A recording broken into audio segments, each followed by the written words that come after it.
morar em nós,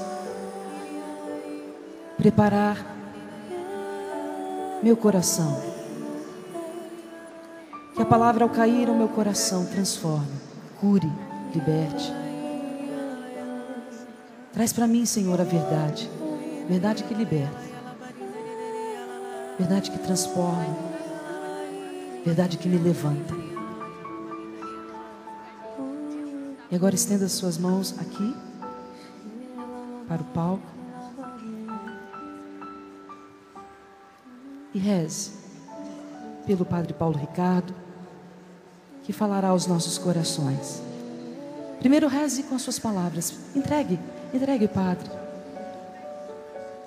Peça que o Senhor o ajude, o inspire, o conduza, diante de tudo que Ele preparou para nós, falar a nós, que seja a boca de Deus, a voz de Deus. Fala, Senhor, fala conosco. Nós te apresentamos o Padre Paulo Ricardo, pedimos a tua bênção, a tua graça, toda a unção, toda a força. Nós pedimos também pelo seu sacerdócio, por tudo aquilo que ele necessita, para ser ainda mais entregue, totalmente teu, Senhor. E o consagramos à Virgem Maria, assim como todos nós aqui, e quem nos acompanha. Ave Maria, cheia de graça, o Senhor é convosco. Bendita sois vós entre as mulheres. Bendito é o fruto do vosso ventre, Jesus. Santa Maria, Mãe de Deus, rogai por nós, pecadores, agora e na hora de nossa morte. Amém. Encontre seu lugar, não precisa fazer barulho. Sente-se e vamos escutar aquilo que Deus tem a falar a cada um de nós. Em nome do Pai, do Filho e do Espírito Santo. Amém.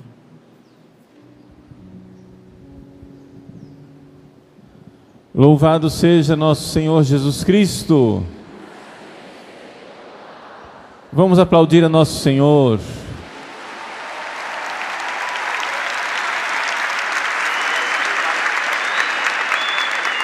Uma grande alegria estar aqui com você neste PHN. E quando eu vim para o palco nesta manhã, o tema da palestra que eu preparei, rezei, a pregação que nós vamos fazer essa manhã, é exatamente isso que já foi anunciado. Fala, Senhor, que o teu servo escuta. Mas assim que eu pisei aqui no palco e vi vocês, a palavra que me veio, que ilumina aquilo que nós vamos pregar nessa manhã, é Jesus olhando para a multidão, se compadeceu, porque eram como ovelhas sem pastor. O que quer dizer ser ovelha sem pastor? Por que é que os jovens hoje estão como ovelhas sem pastor? Não é por falta de pastores na igreja, porque graças a Deus os nossos bispos, os nossos padres são pastores, mas existe alguma coisa que está acontecendo que nós estamos como ovelhas sem pastor. E o que quer dizer ovelha sem pastor? Vamos lá, vamos esclarecer essa ideia para você entender. Veja, quando a gente pensa num rebanho de ovelhas, a gente pensa sempre uma imagem do campo, bonita, o sol, as ovelhas pastando, os passarinhos nas árvores, e um pastor ali sentado na sombra da árvore, tocando a sua flauta, cuidando das ovelhas. E essa é a ideia que nós temos de ovelhas e de pastores. Só que acontece o seguinte: quando Jesus se compadeceu olhando para o povo, porque eram como ovelhas sem pastor, Se nós formos olhar no contexto do Evangelho, Jesus está dizendo o seguinte: os pastores de Israel, lá da época de Jesus, que eram os chefes dos judeus, os sumos sacerdotes, os fariseus, os doutores da lei, não estavam cuidando do rebanho. E o rebanho estava sendo dilacerado, o rebanho estava sendo atacado pelos lobos. E aí Jesus então se apresenta como o bom pastor que dá a vida pelas ovelhas e que está disposto a derramar o sangue dele para salvar as ovelhas. Vejam só, meus irmãos, essa é a situação nossa. Se nós não ouvimos a voz de Jesus, que é o bom pastor, se nós não estamos ouvindo Jesus que nos fala, nós seremos levados pelo lobo, pela mentira, por Satanás. E é assim que está a juventude longe de Jesus, o bom pastor. A juventude longe de Jesus ouve a mentira. Como é que tudo isso começou? Tudo isso começou com a mentira da serpente. Um belo dia, Eva, lá no paraíso, não tinha muito o que fazer. Não tinha inventado ainda o shopping center naquela época. E a Eva não podia passear no shopping. Então ela estava passeando no jardim. E ela não tinha com quem conversar. E veio então a serpente. E a serpente diz: e aí, Eva? Quais são as novidades? Ah, não tem novidade nenhuma. Conta você para mim uma novidade. Olha, menina, você não sabe, eu ouvi uma fofoca da grossa. O que é que foi? Conta para mim, conta, eu quero saber. Olha, eu ouvi falar que Deus proibiu você e o Adão de comer de todas as árvores do paraíso. Aí a Eva olhou para a serpente e disse: ah, mas esse povo é fofoqueiro. Olha que maldade, que povo mais língua de trapo. Mas que coisa horrorosa. Como que fazem isso? Deus disse que a gente podia comer de todas as árvores, menos dessa daqui. É só essa. Olha como o povo aumenta as coisas. Povo fofoqueiro, dizendo que Deus proibiu tudo. Ele não proibiu tudo. Proibiu só essa árvore aqui, porque diz que é venenosa, se a gente comer a gente morre. Aí a serpente olhou para Eva e disse assim: e você acreditou? É claro que acreditei, Deus é bom. Olha, eu não quero criar intriga não, mas não vou falar para você não, porque você vai ficar chateada. Não, conta. Não vou contar não. Conta. Não, ó. Começou, agora vai ter que terminar. Começou a contar, agora vai ter que ir até o fim. Conta para mim. Aí a serpente foi e contou: se vocês comerem dessa árvore, vocês não vão morrer. Vocês vão ser como Deus. E Eva acreditou na mentira. Vejam que tudo começa não ouvindo a palavra de Deus. Mas não porque Deus não falou. Deus falou. Deus disse perfeitamente para Adão e Eva: se vocês comerem dessa árvore, vocês vão morrer. Acontece que Eva preferiu acreditar na propaganda enganosa da serpente. Satanás, diz a Sagrada Escritura, é o pai da mentira.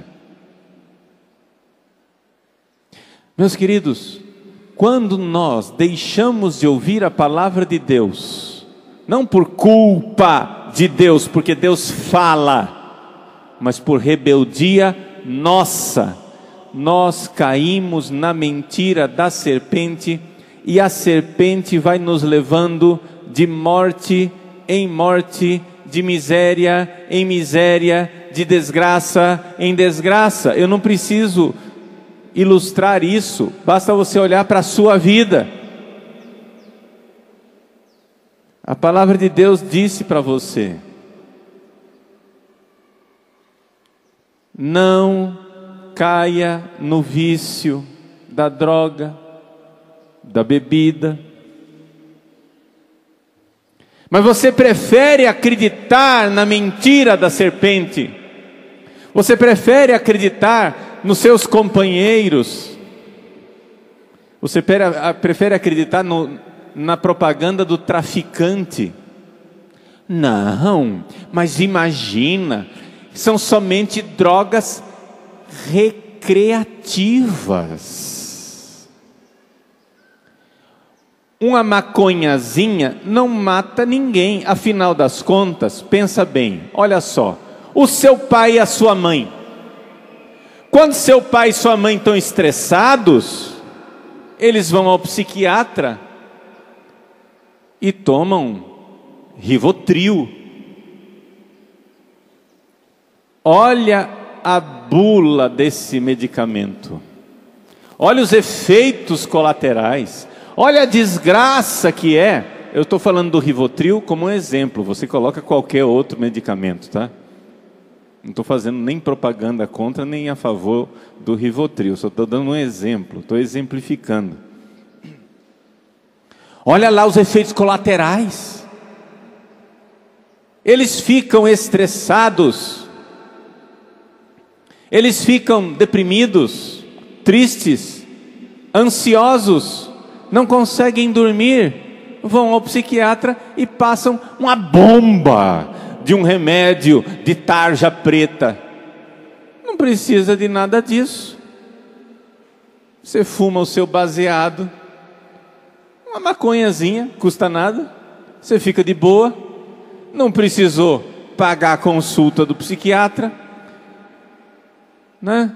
A maconha está muito mais barata do que esses remédios de tarja preta, e você ficou numa boa. Qual é o problema? É porque colocaram um preconceito na sua cabeça. Essa sociedade burguesa dos nossos pais, eles aceitam medicamentos de tarja preta e só vivem deprimidos. Não aceitam uma drogazinha recreativa que deixa a gente legal, sem estresse, numa boa. E você então acredita. Você acredita na serpente. Porque afinal das contas, o traficante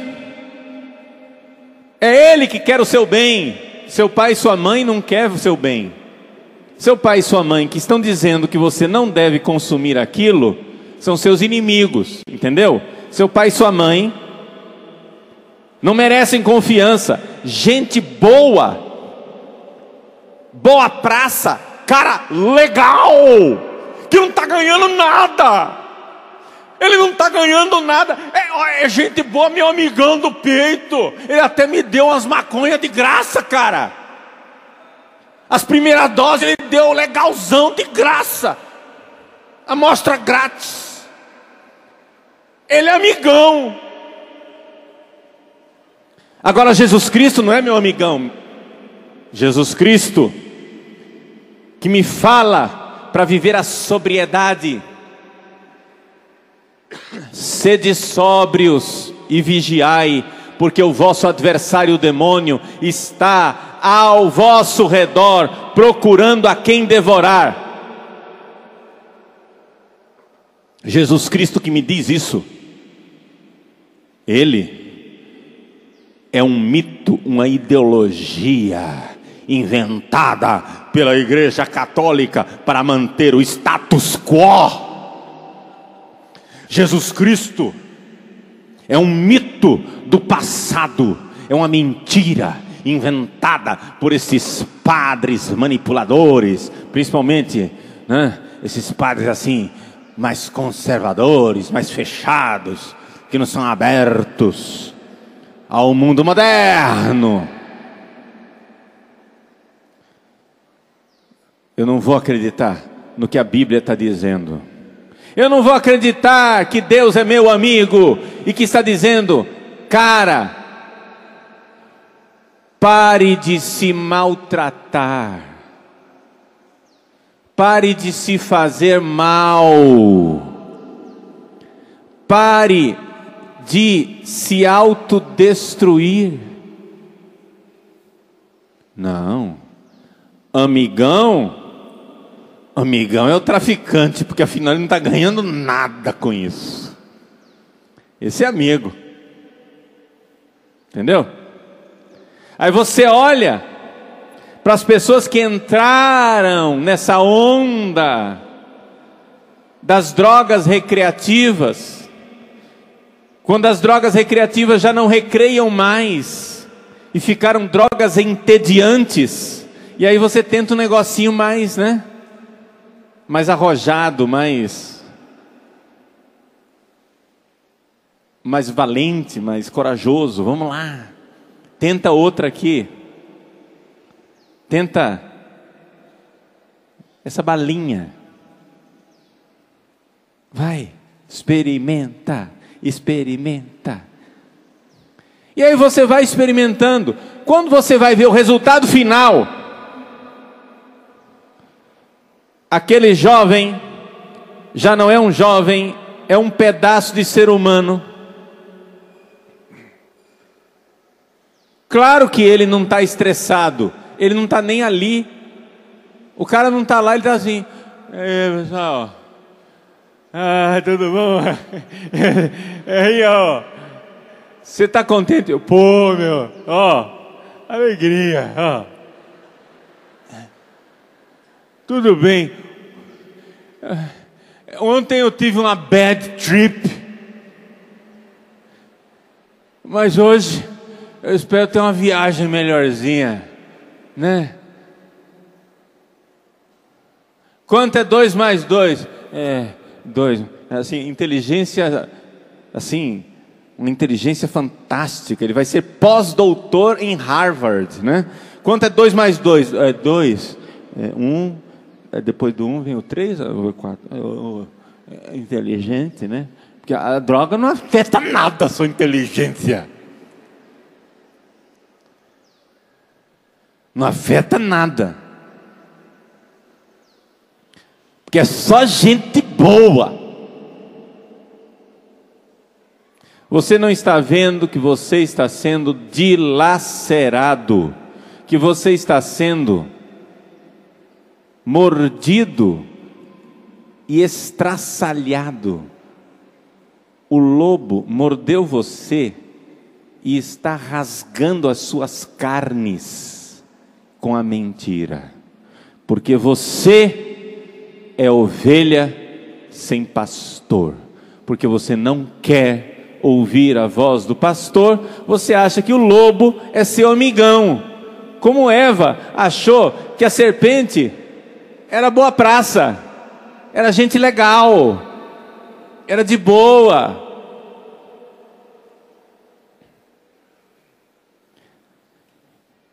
Agora, isso daqui que eu estou colocando para você, ao longo dos séculos vai ficando mais sofisticado. Claro. Quando você entra na universidade, e não precisa nem entrar na universidade, Já na escola isso já acontece. Por exemplo, eu fui agora recentemente a Portugal, não é? O que é que nós brasileiros aprendemos a respeito das navegações portuguesas? O que é que nos ensinaram na escola? É evidente, inicialmente você vai lá e aprende de papai e de mamãe, se é que papai e mamãe ensinou alguma coisa para você. Você aprende de papai e mamãe que os portugueses, desbravadores dos mares, corajosamente enfrentaram os perigos, descobriram o Brasil e trouxeram para o Brasil a civilização e a fé cristã. É isso que nos ensinaram durante séculos. Aí chega um professor na sala de aula e diz assim: é isso que você acredita?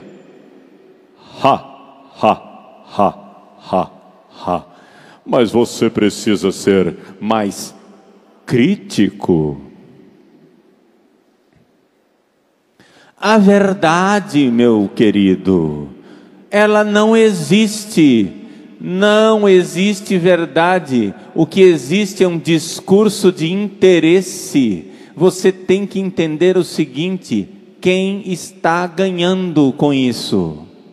Se alguém está tentando passar uma mensagem para você, você assiste lá a TV Canção Nova, você assiste o site padrepauloricardo.org. Esse pessoal, eles estão querendo enganar você. Quando você ouve um padre falar, quando você ouve um pregador falar, você tem que ser crítico e você tem que perguntar: quem está ganhando com isso? É claro que Portugal não se lançou aos mares para evangelizar coisa nenhuma. Eles fizeram investimento porque aquilo era mercantilismo e eles tinham o interesse de ir buscar especiarias na Índia para comerciar na Europa e ficarem ricos. Tinham um interesse capitalista por trás. Eles vieram explorar, escravizar e oprimir o povo brasileiro, e portanto os portugueses não fizeram outra coisa a não ser oprimir o Brasil. É o interesse. Eles vieram buscar o nosso ouro, eles vieram buscar a nossa madeira, eles vieram buscar as nossas riquezas para ficarem podres de rico. Se você acha que eles vieram aqui evangelizar, você é um ingênuo. Você tem que ser crítico. O professor que diz que a verdade não existe, o que existe é somente interesse por trás, e interesse econômico, me desculpem dizer, esse professor é um idiota. Por quê? E vou dizer por quê. Calma, aplaude depois, espera lá, deixa eu dizer por quê que esse professor é um idiota. Veja só, o professor chega e diz assim: e se você acredita nele, você é mais idiota do que ele. Por quê? Veja só, se ele diz: não existe verdade, tudo tem um interesse por trás, o mínimo que você pode dizer para esse professor é o seguinte: professor? Professor, é verdade, professor, que não tem verdade, só tem interesse por trás? Então diz uma coisa, professor, que interesse que você tem me contando isso?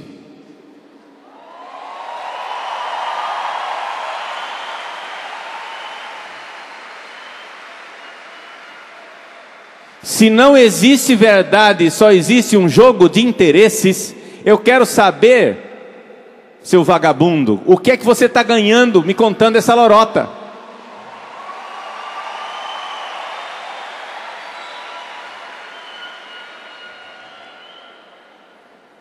Porque é evidente que o discurso é autocontraditório. Agora vamos falar das navegações portuguesas, para vocês entenderem como esse discurso não tem cabimento. Vamos lá, eu vou fazer uma proposta para vocês. Eu desenvolvi um avião que ainda está em fase experimental.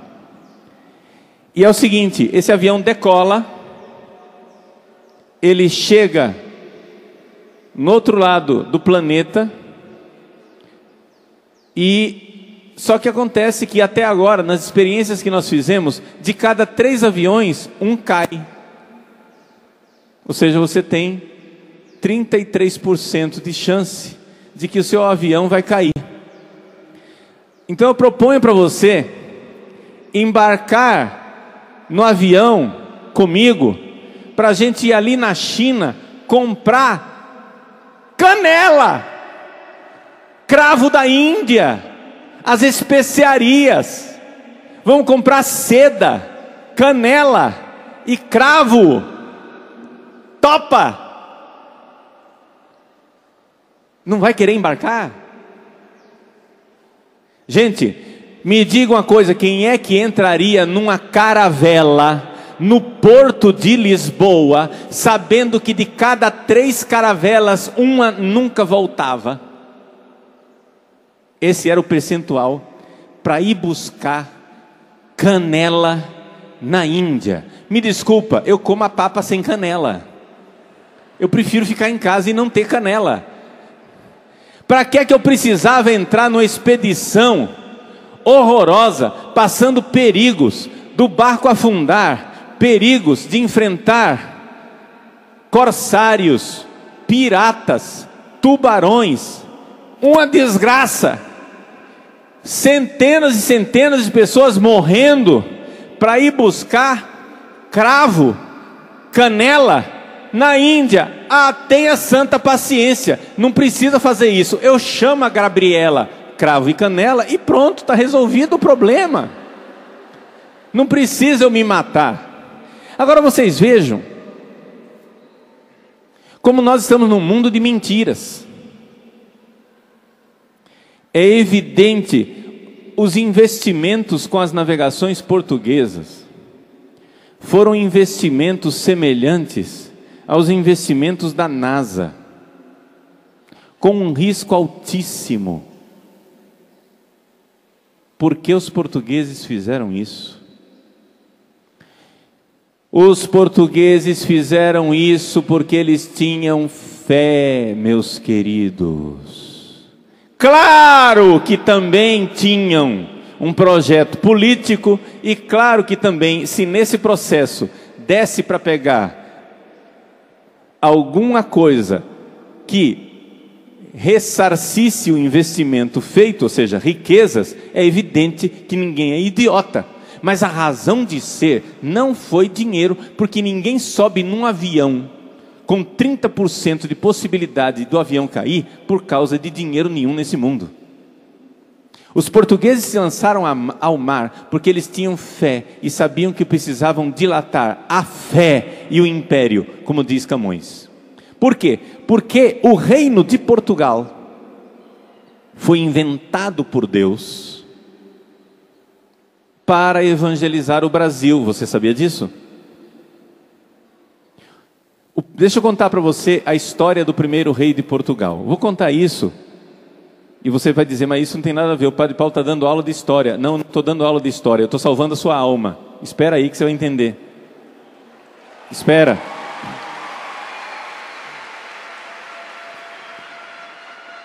Espera que você vai entender. O primeiro rei de Portugal, Afonso Henriques, ele não era rei. Ele estava fazendo uma patrulha lá no sul de Portugal para ver como é que estava a história dos árabes, dos mouros, que toda hora estavam criando confusão. E ele estava com uma pequena patrulha. De repente, os batedores dele vêm com a notícia: o Afonso Henriques fedeu. O que é que foi, cara? Conta para mim. Meu, estamos lascados. O que é que foi? Ó, tem uma tropa de muçulmanos árabes ali do outro lado, 5 vezes maior do que nós. vamos bater em retirada, cai fora, vazou, hashtag partiu Afonso Henriques, fui. Mas o Afonso Henriques foi rezar, e quando ele rezou, apareceu Jesus crucificado para ele, falando com ele.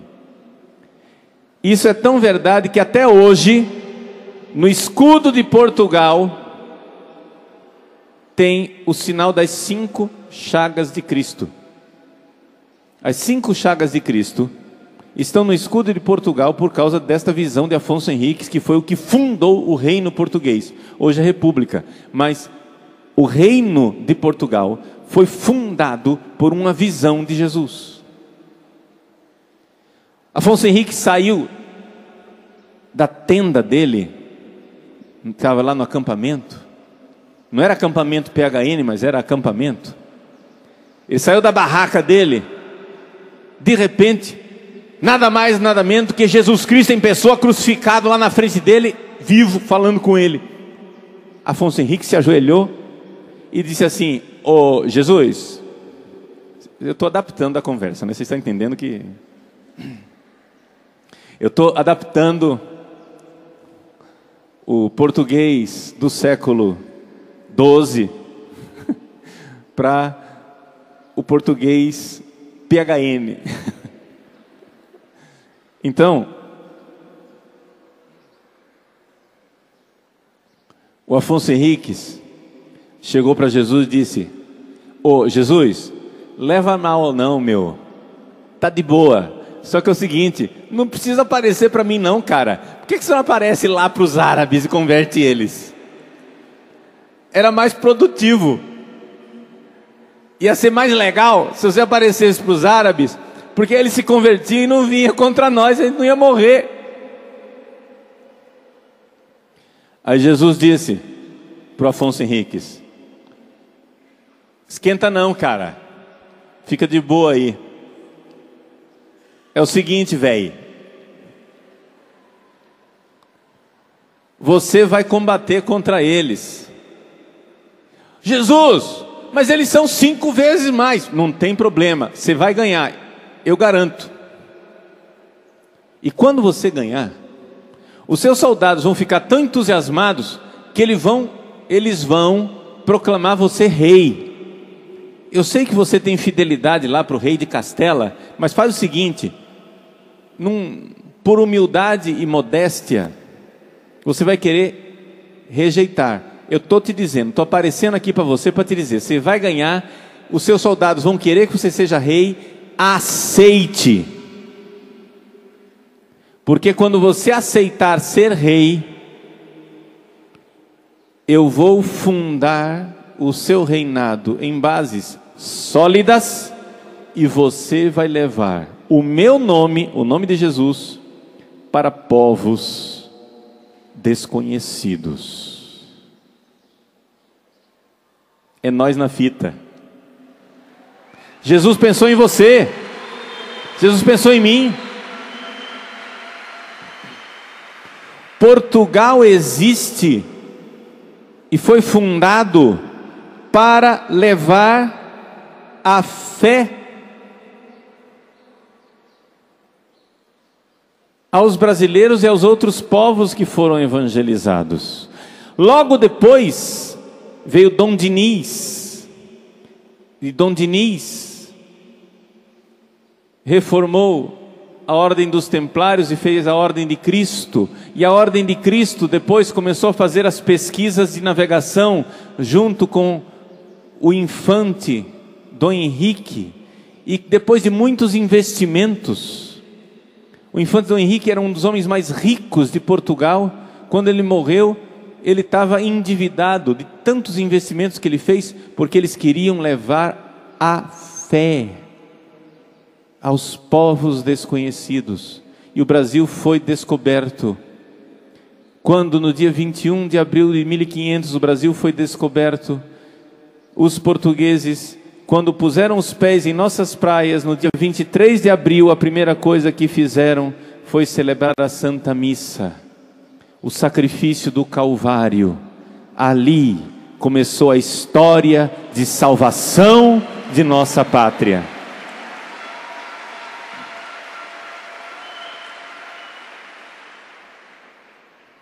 E nós estaríamos ainda na barbárie se não tivéssemos recebido a fé. Vejam, 2, 3 meses atrás aconteceu e foi notícia no meu estado, o estado do Mato Grosso. Uma mãe índia, de seus 14 anos, entrou em acordo com a avó da criança, que tinha lá seus 30 anos, e com a bisavó da criança, que tinha lá seus 45 anos, para que quando a criança nascesse, tentaram várias vezes o aborto através de chás e coisas. Como não tinham as técnicas necessárias para fazer o aborto, combinaram de a criança nascer e a criança foi enterrada viva. Existe vídeo na internet do resgate feito pela Polícia Militar do Mato Grosso, que recebeu a denúncia, procuraram no quintal, encontraram o lugar onde a criança tinha sido enterrada viva, resgataram a criança, levaram a criança para a UTI e a criança está viva com a graça de Deus resgatada.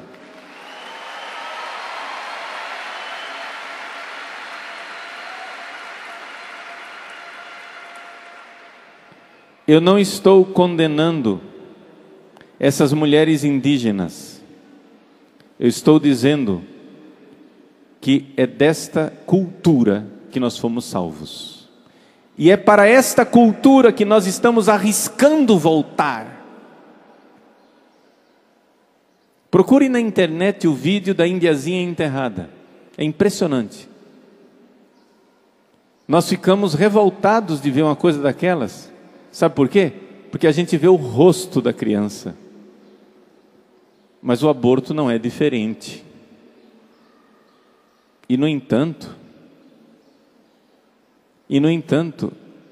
estão dizendo que nós, cristãos, católicos, evangélicos, e até mesmo os espíritas, que também são contra o aborto, que nós que temos religião e que seguimos a moral cristã, que nós estamos oprimindo as mulheres. Acontece o seguinte, a gente tem que lembrar que aquela indiazinha enterrada também era mulher e que ela também precisa ser salva. Não existe somente a mãe grávida que é mulher. Existe a criança dentro do útero da mãe que é igualmente mulher. Portanto, nós cristãos lutamos pelo direito das mulheres, mas de todas elas, não somente as que nasceram, as que não nasceram também.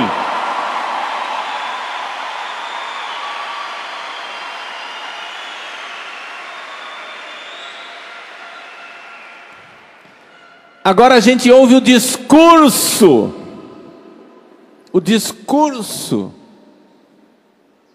supostamente, né? E cai nessa conversa que é o direito das mulheres.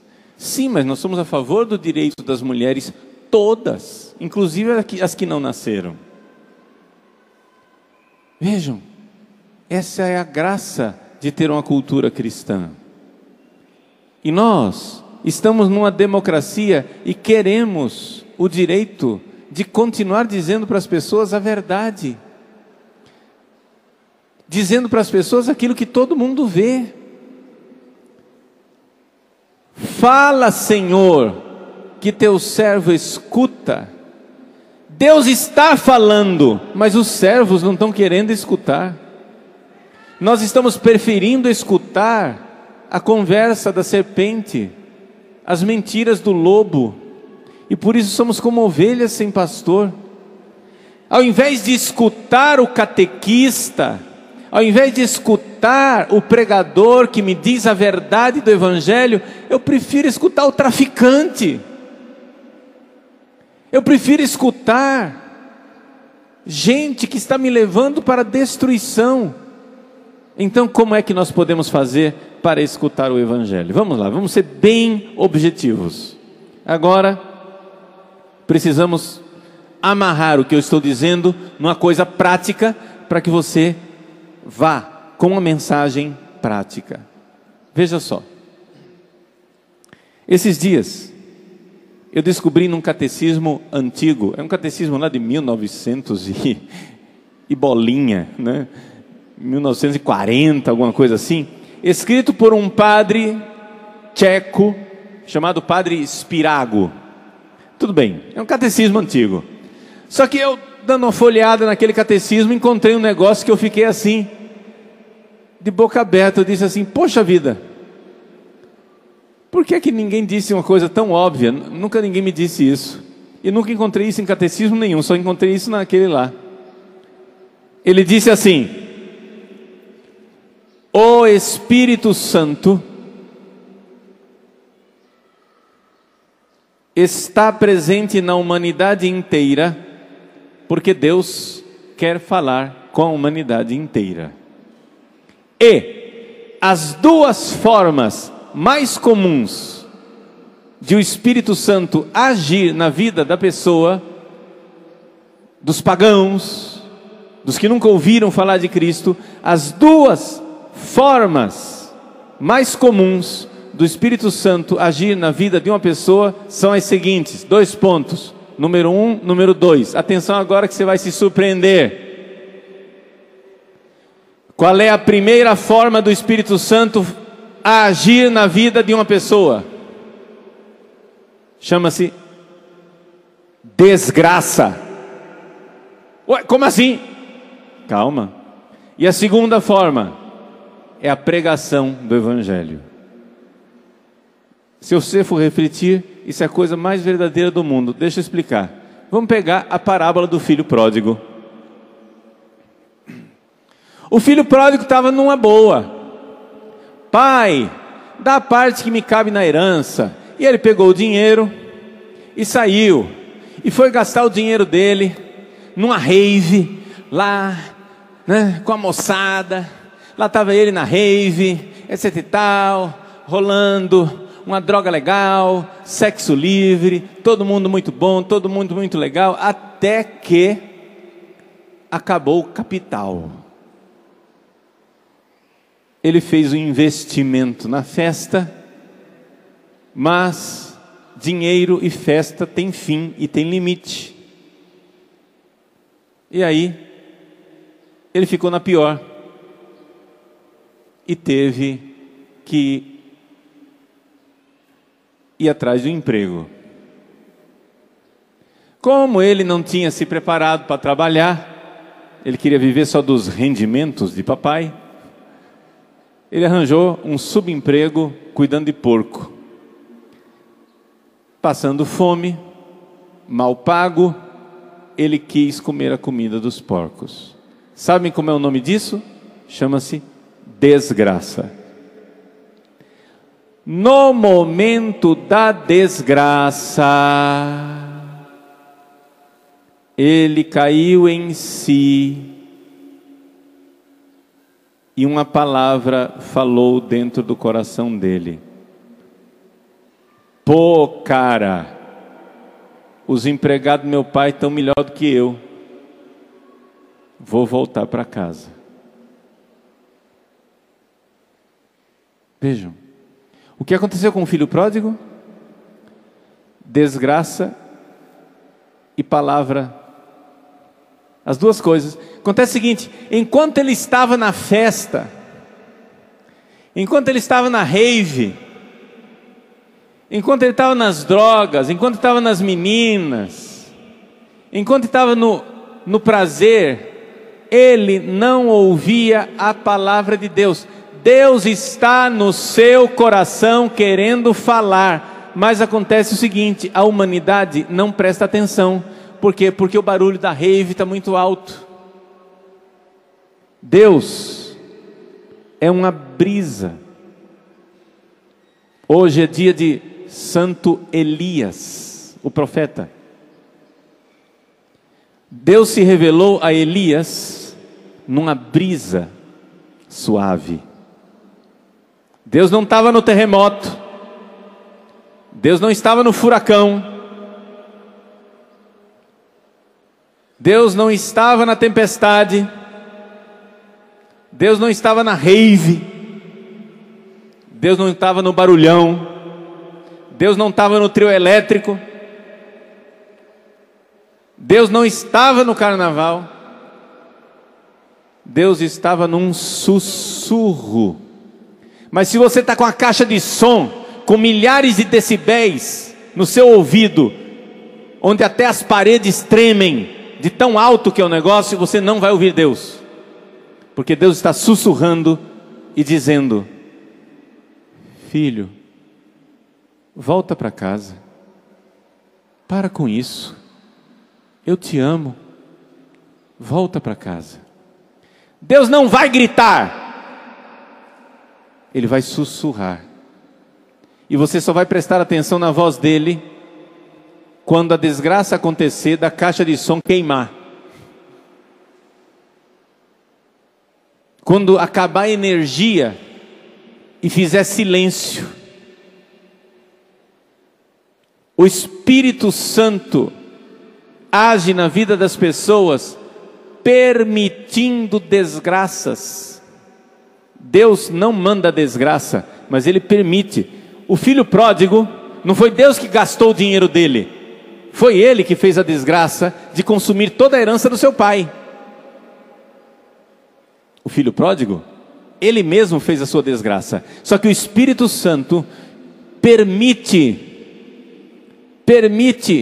que você caia na real, como o filho pródigo caiu. Quando você vê a sua vida numa situação horrível, este é o momento que você está pronto para ouvir a voz que está falando dentro de você.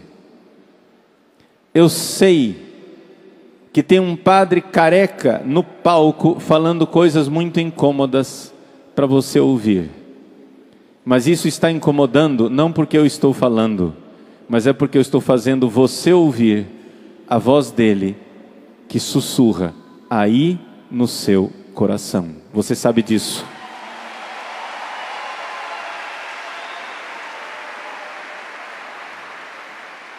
É Ele, é o ressuscitado, é o bom pastor que dá a vida pelas ovelhas, o Senhor ressuscitado, quem está fazendo o convite. Então você, para ouvir a voz de Deus, você precisa parar de fugir do seu coração. Você precisa se dar conta da miséria na qual você se encontra. Você quis seguir o mundo, você quer estar na moda, todo mundo faz assim. Você está na onda do todo mundo. Qual é a sua vibe do momento? A sua vibe está indo com todo mundo? Muito bem. Eu quero ir contra a corrente e dizer para você: você não precisa ser egoísta como todo mundo. Eu convido você a amar, a dar a vida.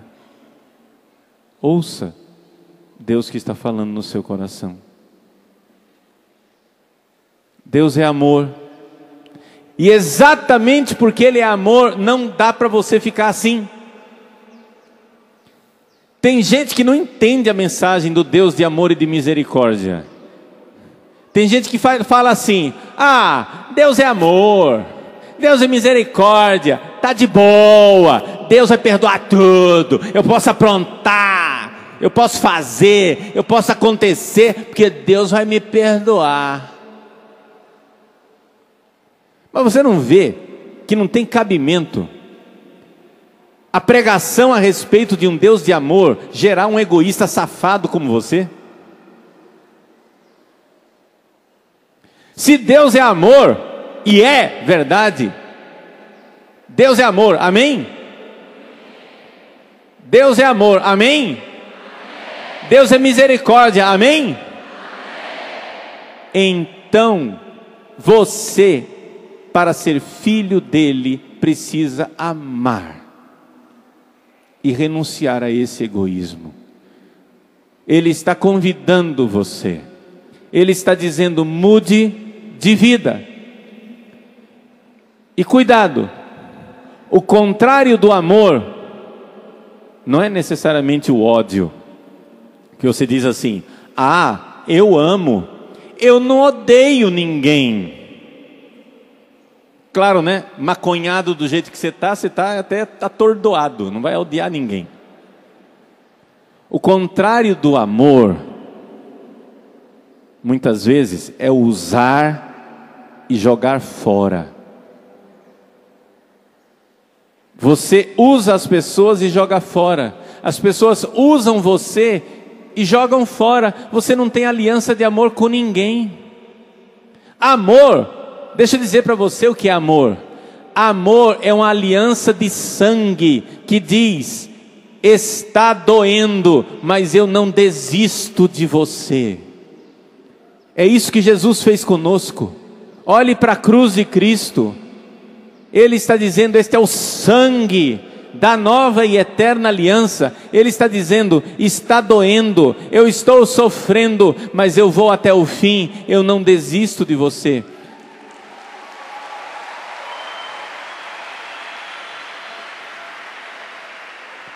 Pense numa pessoa que você tem certeza que amou você. Qualquer uma. Pense numa pessoa que você tem certeza que amou você. Pensaram? Atenção agora, hein? Padre Paulo vai manifestar os seus poderes telepáticos.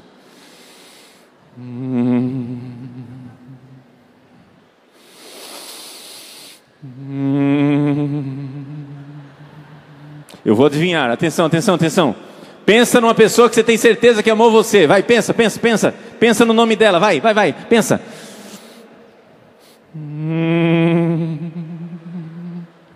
Já sei. Não precisa de poderes telepáticos. Qualquer um sabe disso. Esta pessoa sofreu por você, sim ou não? Aplauda essa pessoa.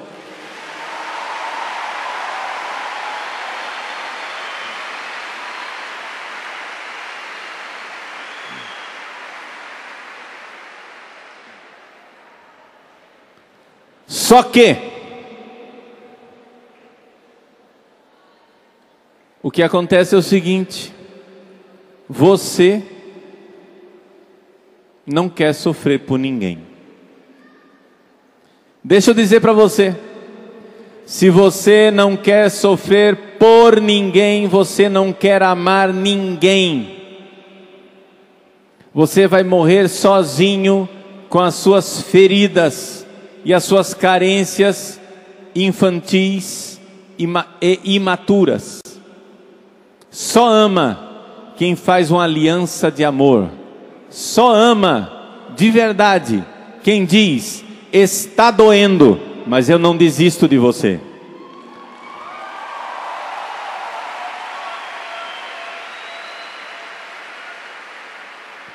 Nós não podemos desistir uns dos outros e temos que levar uns aos outros para o céu.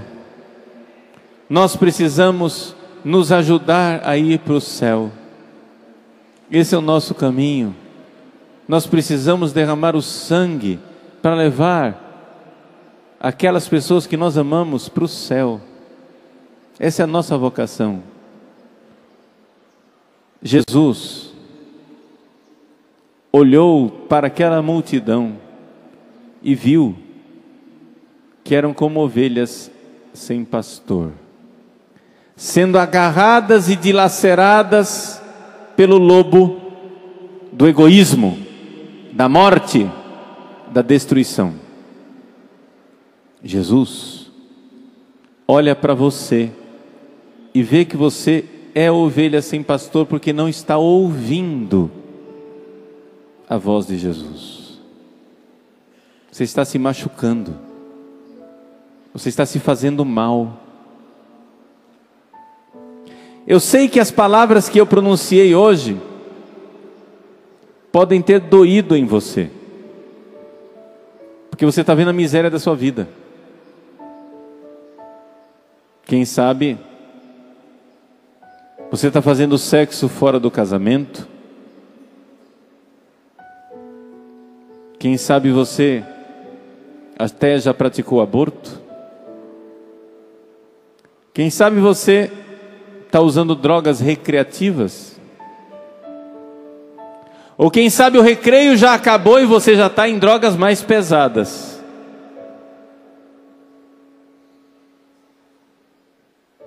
Quantas namoradas você já perdeu por causa do seu egoísmo? Quantos namorados você já perdeu porque você não quer pagar o preço de sofrer pelos outros? O quanto da sua família você já perdeu? Já perdeu o relacionamento com seu pai, com sua mãe, com seus irmãos? Você se sente livre, mas na verdade ninguém se importa com você e você não se importa com ninguém. Você tem ouvido a serpente. Você quer ser livre, livre, livre, livre, livre. Mas chegou o momento em que o filho pródigo precisa se dar conta que isso não é liberdade. Isso é uma escravidão esmagadora. Eu vou me levantar e eu vou dizer para o meu pai: Pai, eu prefiro ser escravo na tua casa do que livre longe de você. Eu vou me levantar e vou dizer: é verdade, eu não estou sofrendo por ninguém, mas dói muito mais não ter ninguém. Eu sou egoísta e sozinho. Jesus sofreu por você. E se você está aqui, outras pessoas sofreram por você. Você vai esperar o quê? Uma brisa suave, uma voz mansa no seu coração está dizendo assim: filho, filha, volta para casa. Vamos fazer uma aliança de amor. Eu sofri por você, sofre por mim também. E vamos juntos sofrer uns pelos outros, pagar o preço da salvação e nos ajudar a ir para o céu. Gente, essa é a frase com a qual eu quero concluir essa palestra, essa pregação. Tem um céu lindo esperando por nós. Tem um céu maravilhoso esperando por nós. Creia nisso. Não creia na serpente. Não creia na mentira. Vá ficando de pé. E vá dizendo assim: eu creio. Eu creio na aliança de amor. Eu creio na aliança de amor. Fala, Senhor. Fala, Senhor. Teu servo escuta. Tua serva escuta. Mesmo que vá doer. Mesmo que vá doer. Mesmo que eu tenha que mudar de vida. Mesmo que eu tenha que mudar de vida. Fala, Senhor. Fala, Senhor. Eu estou aqui. Eu estou aqui. Amém. Amém. Pode aplaudir o Senhor com grande alegria. Só o amor faz mover a minha vida em direção à santidade. O reino dos céus é dos violentos. Só por amor ao meu Senhor tomo minha cruz, e crucificado amar Jesus. Há um horizonte pra conquistar. Só o amor, só o amor faz mover